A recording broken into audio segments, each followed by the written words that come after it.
"Get out because I'm moving in with my family."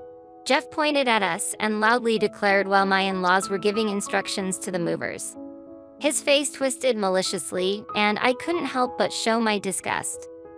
However, Stacy next to me reacted differently, asking Jeff with confusion, "Dad, you didn't know?" Hearing this, Jeff was visibly puzzled.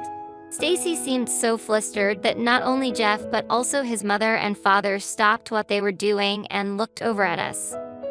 But Nicole continued to give instructions to the movers, seemingly uninterested in the situation. Despite my dismay at the behavior of Jeff's family, I was determined to reveal a certain truth. My name is Dina Anderson, a 46-year-old remote worker. I have a husband and a daughter, leading a typical life. After several dates, Jeff proposed to me 3 years into our relationship. Having a frequently ill mother, I wanted to marry as soon as possible to give her peace of mind, so I accepted Jeff's proposal. Sometime after our marriage, I found out I was pregnant. Jeff was truly happy, eagerly looking forward to seeing our child. When our daughter Stacy was born, Jeff took an active role in parenting, and I lived happily. However, I had some worries. The biggest concern was about my mother. Her health improved upon seeing her grandchild, despite being almost bedridden before, and she visited us often. Initially, she visited frequently, but as Stacy entered middle school, my mother's health visibly declined. I quit my job to be available for my mother, choosing remote work. This decision allowed me to fully take care of my mother's hospital admissions and discharges by the time Stacy graduated middle school. My mother was very happy when we visited her. I hoped she would gradually recover and be able to go out as before. However, around this time, Jeff's behavior began to change. Initially, he was willing to help with my mother's care, but lately, he had become grumpy, complaining that I wasn't paying attention to him. "Going to your mother's again? You don't care for me when I'm tired from work, but you always look after your sick mother. I wish I were sick too." He would say such incomprehensible things, and even when Stacy and I tried to appease him, he strongly rejected our efforts. Worried about both my mother and Jeff, Stacy took over caring for Jeff. "Mom, leave Dad to me. You should go to Grandma's sooner," Stacy said with a smile, and I always relied on her. One day, while living this way, I received a call from my sister-in-law, Nicole. "You've been neglecting my brother lately," she accused out of the blue, making me stare at my phone screen in surprise. I wondered if there was a mix-up, but Nicole's name was clearly displayed on my phone screen. Confused by the baseless accusation, I could only deny it. "It's been a while, Nicole. What's going on all of a sudden?" "I haven't been neglecting Jeff." I was clueless as to why Nicole would say such a thing. "Don't play dumb. I've heard it from my brother. Lately, you've been neglecting the house to care only for your own mother. Can you still proudly call yourself a wife?" Indeed, I had been focusing more on my ill mother lately, but I never thought Jeff would tell Nicole about it. However, I wasn't neglecting our home. Stacy helps with the household chores when she gets back from school, and I manage both my work and my mother's care along with the housework. Lately, I did feel like Jeff's complaints had increased, but they were about trivial things like wanting to eat at expensive restaurants or not liking the smell of the laundry detergent. Things we couldn't do much about. I was not neglecting the household chores. Just as I was about to explain in detail, Nicole said something shocking.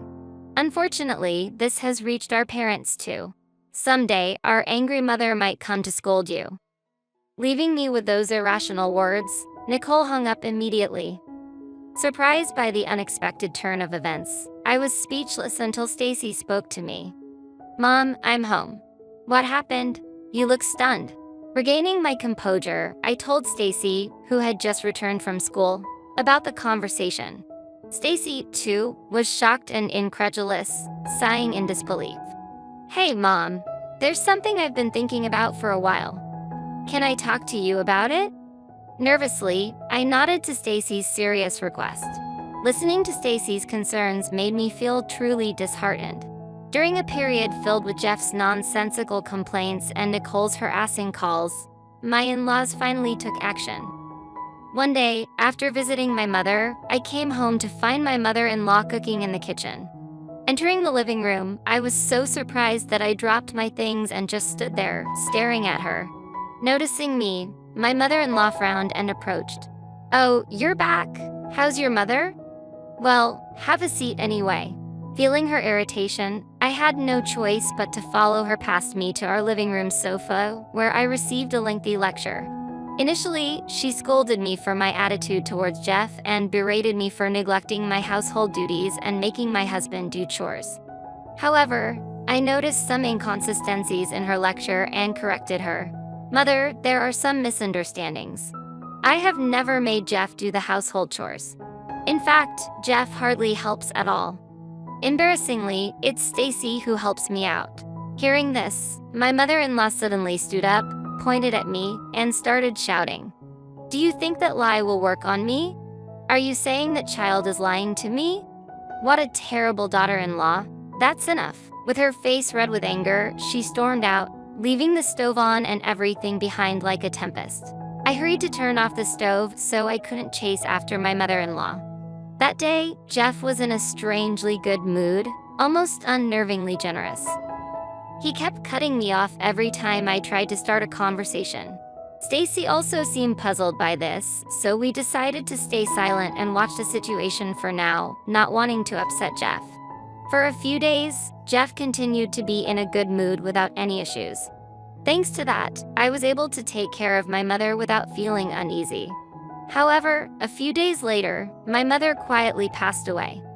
Stacy and I, though engulfed in sadness, managed to get through the funeral and decided to spend some time sorting through my mother's belongings at her house. I had wanted Jeff to help, but mentioning it made him sullen for the first time in a while. So, Stacy and I proceeded with the task, and naturally, the house was filled with memories of my mother, making it difficult to make much progress as each item reminded us of her. I reluctantly contacted Jeff and ended up staying at my mother's house for the night, but he seemed to be in a good mood. "Take your time and relax since you're already there," he said, but with Stacy's school and my work, it wasn't that simple. For the time being, I told him we would return home the next day and decided to rest for the night. The next day, after making some progress with the sorting, we decided to go back to our house. As we approached our home, I noticed a large truck parked in front of the house. Wondering what it was, I realized it was a moving truck, with Jeff and my mother-in-law directing the unloading. "What's going on here?" I ran up with Stacy to stop them, but Jeff stepped forward, puffing out his chest as he noticed us. "What? You're back already? It's too late for you to return now." "What?" As I stood there in shock, watching the belongings being moved into the house, Jeff crossed his arms and continued proudly. "I'm moving in with my family, so you two need to leave." While the movers were receiving instructions from my in-laws, Jeff pointed at us and loudly declared. His face twisted maliciously, and I couldn't help but show my disgust. However, Stacy, standing next to me, asked Jeff with confusion, "Dad, you didn't know?" Hearing this, Jeff was visibly puzzled. Stacy seemed so flustered that not only Jeff but also his mother and father stopped what they were doing and looked over at us. But Nicole continued to give instructions to the movers, seemingly uninterested in the situation. Despite my dismay at the behavior of Jeff's family, I was determined to reveal a certain truth. "Forgotten? This house is mine." The in-laws were shocked, and Jeff began to panic, turning pale. Even Nicole stopped directing the movers and confronted me. "What are you talking about? There's no way you could afford to build such a fine house." Now it was my turn to respond with confidence. "Thank you for the compliment. This house was built by my father, and originally, it's my family home." "That can't be true. This house is so beautiful, it looks almost brand new." "Does it look that way?" "Thank you, Mother. My mom renovated it for us as a wedding gift. Jeff should know about this." I couldn't understand how it could have been forgotten, but this house is naturally in my name, and the renovation costs were covered by my mother. She moved out happily to an apartment so that we could live here happily for a long time. Jeff and I went to thank my mother and even discussed living together. Jeff, who tends to forget things that don't suit him, seemed to realize that his plan had failed. And just as I was about to speak, Stacy began to share information she learned from the inheritance process. Grandma left a lot of assets for me and Mom, but it's not money. It's things like land and apartments that can't easily be converted into cash. Hearing this, Jeff turned to his parents with shining eyes, and Nicole raised her hand in joy. Wait a minute. I had no idea your mother had so much wealth. You never said anything about this when we got married. Jeff's outburst led his family to start complaining selfishly. What's that? Isn't that like marriage fraud? That's terrible. You intentionally kept quiet because you didn't intend to give Jeff any of the property. What a greedy woman. And from the conversation earlier, it sounded like only you two would inherit everything. My father-in-law, who noticed the most crucial part, looked at us, and I nodded clearly while explaining the situation. Yes, the inheritance is divided between Stacy and me only. Jeff gets nothing. We found the will while sorting through the belongings yesterday. Hearing this, Jeff's family turned red with anger, especially his mother, who was the most furious. This can't be allowed. We'll get a divorce then. I'll make sure to get compensation from you. As his mother screamed in anger and frustration, I accepted her reaction without hesitation. Yes, I agreed to the divorce. The moment I agreed, his mother turned around and ran off, presumably to the city office, which is probably close by, to get a divorce form. I deliberately did not stop her angry departure and watched her leave. As I watched his mother head to the office, Jeff asked me grumpily, "Hey, what are you planning to do now?" "What do you mean?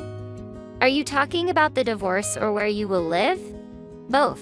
Jeff almost snapped at me, but I looked up at the house indifferently. "This house is actually already on the market," I said, which surprised Jeff. "What?" Confused by my words, Jeff looked puzzled. He exchanged looks with his father and then looked back at me. He didn't seem to understand what I meant. Of course, it was to be expected. While we were spending another night at my mother's house, there was no way Jeff and his family could have imagined that I was selling this house. Facing the puzzled Jeff and his family, I once again spoke up with confidence. "I've always felt it. Every time you treated me terribly, I wondered why I married you. I put up with it for Stacy's sake. But even Stacy said she couldn't take it anymore with you." Jeff, faced with this shocking truth, turned pale and looked at Stacy. Then Stacy firmly met Jeff's gaze and voiced her thoughts. "Dad, you always said it was sad to be ignored as the head of the house, or to be belittled after coming home tired from work. But don't you think there's a reason you're treated that way? Why don't you realize that you're neglecting and belittling us?" Stacy's pointed words left Jeff speechless. I thought if he just silently signed the divorce papers, sulking away, I would have nothing more to say. Just as I was thinking this, Nicole blurted out something shocking. If I knew it would come to this, I wouldn't have bothered with the renovation." Everyone present was taken aback by the sudden confession, looking at Nicole all at once. I was surprised not only that Jeff and my father-in-law were unaware of Nicole's actions, but also by her statement itself. "Why would you do something like that without permission?" yelled my father-in-law, to which Nicole started making excuses without much concern. "I wanted to live in my ideal room, okay? So I thought, why not take over this house and renovate it while we're at it? But you're selling the house, right? Oh, but if you're selling it, why not renovate it and sell it for more?" Nicole's nonchalant and cheery demeanor as she said this made Stacy and me sigh. Not only were we dismayed, but Jeff and my father-in-law felt the same, with Jeff clenching his fists in suppressed anger. Finally, unable to tolerate Nicole's recklessness, he began to yell, "Hey, Cess, even if it's going to be sold or become ours, you should have told us first. We were preparing to move. Where were we supposed to live during the renovation?" Though his preamble was a bit off, his point was valid, leaving Nicole surprised. "Oh, really?" As Nicole responded, Jeff was about to yell again when we saw my mother-in-law running towards us from a distance. It seemed she had brought the divorce papers. "I got it, the divorce papers. Now, sign it right here." Despite being out of breath and excited, my mother-in-law, who was handing me the divorce papers, was unaware of the commotion that had just occurred. But that didn't matter to me. I took the divorce papers from her and handed them to Jeff. "You write it. After all the times you've belittled me, you agree to our divorce, right? No way. Jeff immediately refused, possibly because he knew about my mother's inheritance. However, I couldn't tolerate Jeff's behavior and his family's strange antics any longer. So, I provoked him, aiming to get him to write the divorce papers. Changing your tune so suddenly? I guess you've been in a good mood lately because you were thinking of taking over my house, right? Too bad. Even without my mother's inheritance, I had no intention of handing over this house, and it's already planned to be sold. Either way, you'll end up homeless. At my words, Jeff looked bitterly at the divorce papers. Trying to control his anger and calm himself, I knew too well the points that would set Jeff off. It might be a disgrace to you, but if you sign this divorce paper, I might feel a bit relieved. I figured that by demanding from a position of superiority, Jeff would easily be swayed to do as I wished, given his condescending view of me. This statement was born from such thoughts, but indeed, it contained many of my true feelings. As expected, Jeff's face turned red with anger, and he snatched the divorce papers from my hand, starting to write immediately. If you insist so much, I'll give you your divorce. I felt a sense of relief at Jeff's hasty action. I had worried that he might reconsider and calm down, but Jeff was simple after all. After receiving the half-completed divorce papers, I filled in my part to prevent any further unexpected events and completed it. I then entrusted the finished divorce papers to Stacy and turned back to Jeff's family. All that's left is to submit this to the city office. So take all the stuff you brought in with you. Wait a minute, are you serious? You said you'd feel relieved if Jeff signed the divorce papers. That's correct, but I never said I'd agree to the move. What about the renovation? What renovation? Unaware of the renovation discussed in her absence, my mother-in-law, standing next to my father-in-law, grabbed Nicole after receiving an explanation. A big argument started, and while my father-in-law and Jeff tried to intervene, I attempted to leave with Stacy.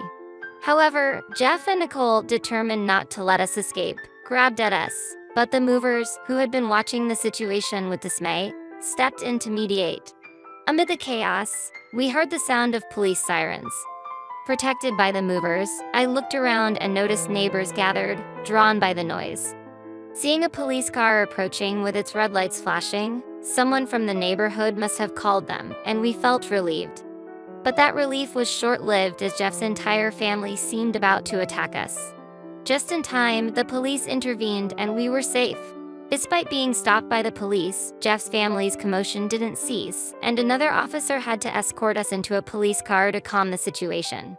Nicole, mistaking our being escorted for an arrest, attempted to throw belongings into the house and was naturally stopped by the police, with additional support arriving to finally quell the disturbance. As Jeff's family began to calm down, the police asked us to accompany them for questioning, leading to further troubles when either Jeff, Nicole, or both acted against the officers. They were arrested for obstructing official duties and taken away in police cars that had arrived for backup. Jeff's parents were also scolded by the police and taken to the station for questioning. We watched the entire ordeal from the police car, where we gave a brief statement. Eventually, Jeff and I officially divorced. The divorce, initially resisted by Jeff even after signing the papers, was prolonged, but thanks to a lawyer, we were able to finalize it smoothly. Soon after, my house found a buyer and I was able to secure the money from the sale. Nicole was pushing for a renovation, but the house had already been renovated when my mother passed it down to me, so a buyer quickly appeared. Afterward, my in-laws were not prosecuted, but they cannot return to the house I inherited, and they had sold their own house expecting to move into mine, leaving them without a place to live. Furthermore, due to the commotion, they have become outcasts in the community, struggling to find a place to belong. It's inevitable given the extent of the uproar they caused. My claim for compensation has further cornered Jeff's family. The incident became well known at Jeff's workplace, leading to a pay cut followed by his voluntary resignation. Now, he is working day jobs to make compensation payments to me and, though only for a short while, child support for Stacy. Naturally, balancing income and expenses is difficult. and he seems to be juggling multiple jobs to keep up with the payments. Nicole, after the dust settled, continued working as a beauty consultant as if nothing had happened. However, rumors of the incident reached her customers and eventually the upper management, leading to her dismissal. She had been living a flashy lifestyle, so her savings quickly dwindled. Like Jeff, she is now working multiple jobs to make ends meet, including the compensation payments to me. As for my in-laws, it seems there was some trouble after the incident, leading to their divorce, and now they are living separately. The mother-in-law, now ostracized by the neighbors, was fired from her part-time job. The father-in-law, who was planning to enjoy his retirement with his pension, has had to allocate most of it to the compensation payments to me and is now looking for work despite his age. They are each in a difficult situation, but this is their reparation to us, and I hope they take this time to reflect.